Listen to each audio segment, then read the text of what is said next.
Okay, there are 4 measurements when you're measuring for a life-size form, also known as A, B, C, and D measurement. We'll start with the D measurement, which is the total distance from the tip of the nose to the rump, right at the base of the tail. So we'll get that measurement real quick.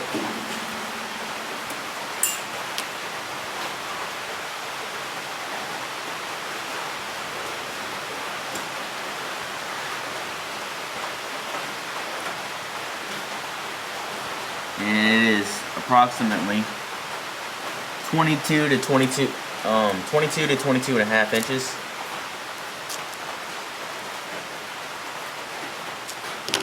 And next we'll do the B measurement, which is the thickness of the neck.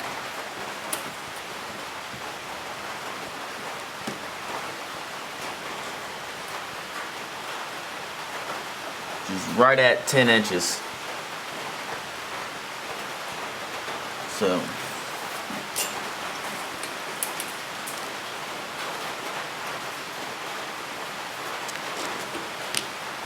and next we'll do the A measurement, which is the measurement from the tip of his nose to his eye, which gives us the size of the head, which is exactly 2 inches.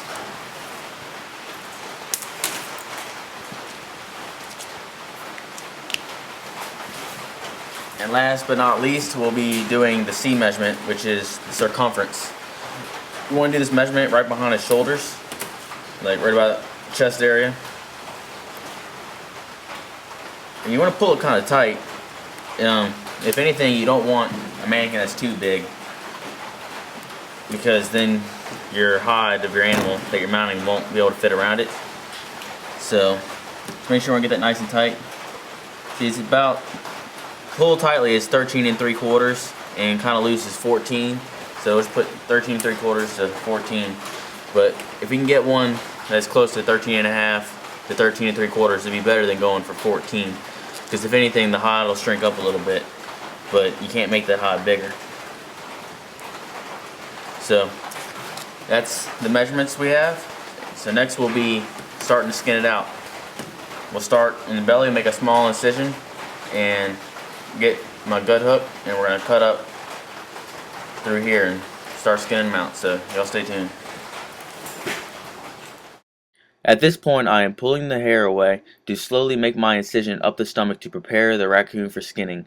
Once that incision is made, I slowly pull away at the hide from the carcass and cut it away. And once that is cut away far enough, you can pull the legs through, and you cut those all the way to the knuckles of the toes in the foot, and you cut them off. The toes remain in the hide of the foot from the raccoon, and the foot will be replaced later with critter clay in the mounting process. This process takes a long time, but you want to make sure you're very careful with your hide. Any major holes put in the hide now will only damage your mounting process later.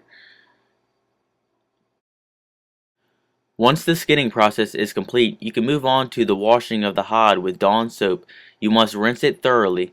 After it is done being washed, you can simply dry it with an air compressor. If you do not have an air compressor, you can use borax and a towel. Let's move on to the drying process.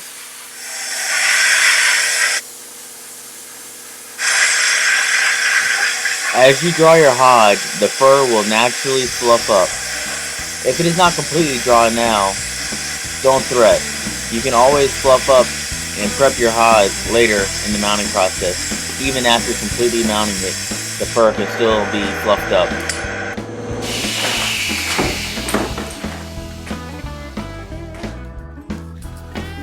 Right here, this is a 5-pound box of critter clay, and what we're going to use that for is to set the eyes and mold the nose on, and the inside of the feet and whatever else we may need it for.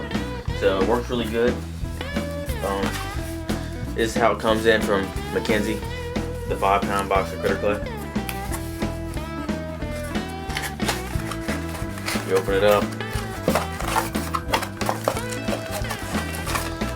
and it's all wrapped up in a little plastic bag so it can't dry out. So this is what we're going to be using to set the eyes and mold the nose. What you gotta do first for the eyes, you get a little piece, and you just kind of do this in your hands with it. Makes it just a little chunk like that. This looks a little too big for it, but break that in half.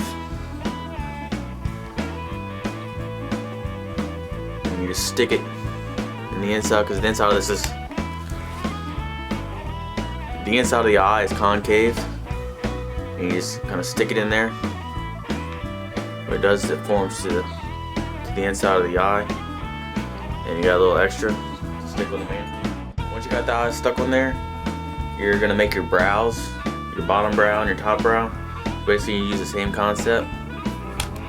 You're gonna get this little piece of clay, and you're just gonna mold it around the top of the eye and the bottom of the eye.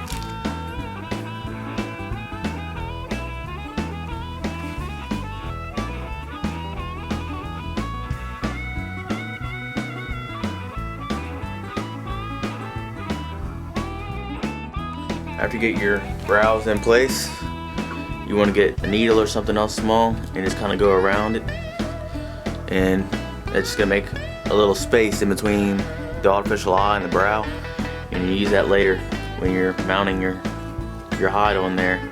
That's where you're gonna tuck the skin around the eye. You also, here's the inside of the mouth. It's got a small crack, but you want to get a knife or something and cut that out some. So you can do the same thing as you do with the eyes. You tuck the mouth skin in there so it never comes out.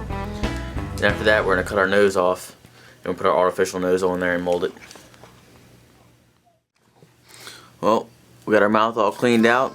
It's got at least a 1/4 inch all the way around, so we have plenty of room to tuck that skin in. So now we're about to cut off the nose and mold that artificial one on. Well, we got the mannequin's nose cut off, and what I did is looked at the nose and just put it up next to it and just kept on trimming off until you get it to the right size. So we got the nose, but now we just gotta mold it on there with the critter clay. Alright, well, we got our nose all molded on there, and we're just gonna let this sit for a little while. The eyes are already getting kind of hard, so it shouldn't take too long. This critter clay will dry up pretty good. So we're just gonna let that sit for a little while, and once it's good enough to, I don't have to worry about anything shifting on me, we can start stretching the hide over this thing. So y'all stay tuned. Well, we had to cut 2 holes out from his head for the ear liners, so the ear liners sit in there. But what we're gonna do is we're gonna fill those cavities with some critter clay. So when we put those ear liner tips in, as we mold the hide over the mannequin, we can mold it exactly how we want to. So as it dries, the ears sit exactly how we need to. So we're gonna fill these with clay, and we'll put some hide paste and stuff on the mannequin so we can start stretching the hide over. So y'all stay tuned, and we're about to start putting this thing together. Alright, the next step before we can start stretching our hide over the mannequin is we're gonna get some of the critter clay. Like I said before, we're gonna use it for the feet. We have to stuff clay in the ends of every single foot to replace the meat that was taken out. So we're just gonna get a ball of clay for each and just stuff it down in there, and then later on we can fool with it and mold it to the right shape, make sure it's right. So you gotta get a pretty big chunk. You gotta think about the size of a raccoon's foot. And just push it up in there, and it's okay if you put too much in there, because you can always just kind of spread it out. But if you don't put enough, then you can't just go back in there and fix it. That's not the easy way. So you can always put.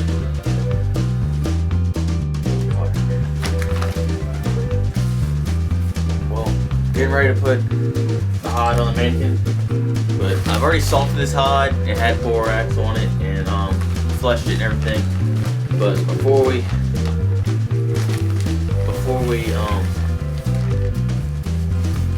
stretch it over the mannequin, we're going to borax it one more time, and we're going to leave a little bit in here, let it cure it.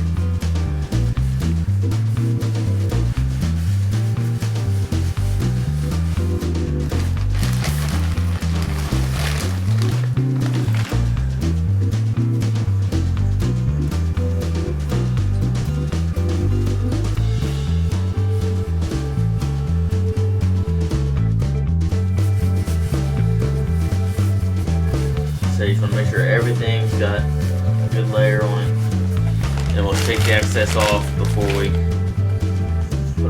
put them over the mannequin.